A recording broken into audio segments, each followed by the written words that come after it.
Hi, everybody. It is me, Shari, on Sharing with Shari. And I'm a little sad because I'm not sad. That's the wrong thing. I'm emotional because I see so many people hurting out there.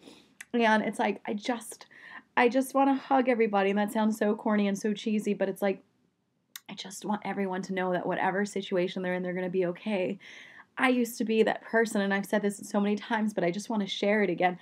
I wasn't a person in an unhealthy relationship. I was a person who had been sexually taken advantage of as a young girl. I was a person who ate unhealthy and filled up all my feelings with food. I was a person who dealt with divorced parents and just all the issues and having just tumultuous times. I was that girl. I was a girl who was sexually promiscuous because I thought getting love from people, from men, was what I should be doing because, whatever, whether it was my childhood and that, abuse, or it made me feel worthy or whatever it was. The thing is that we all have our issues. And then there comes a time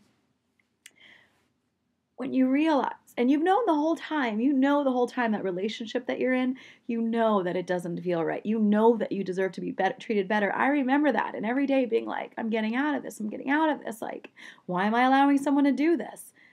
And then you come to a point where you go, I'm done. And it takes time. And if you're not there yet, keep going, because nothing feels worse or more alone than being in a relationship where you're alone. Nothing feels worse than being trapped in your own mind and thinking that you're not good enough. Nothing feels worse than that. So you can let go and let your relationship go, and risk risk being alone because you already are anyway, or risk, like, go after your dream job, go do what it is, because you are worthy enough to have it all.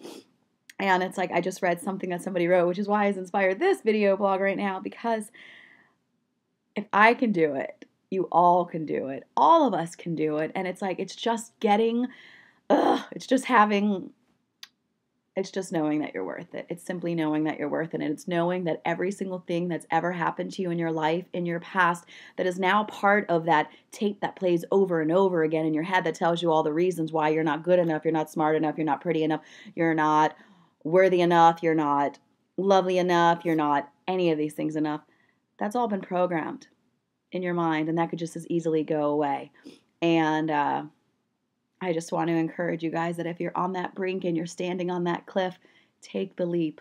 There's a saying that says, I don't know, I'm not going to quote it correctly, but it's basically jump and you'll either be given wings to fly or a net to fall onto. Either way, you're going to be okay.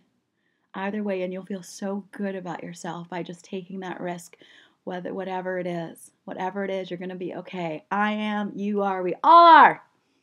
And this dog thinks I'm crazy every time I go off, because sometimes, well, a lot of times when I'm alone in my room, like, I get really inspired and I just start talking to God, the universe, and then the dog looks up at me like, okay, crazy, cuckoo bird. My boyfriend thinks I'm a cuckoo bird too. Anyway, that's all. Bye, guys. You got it. You got this. Bye.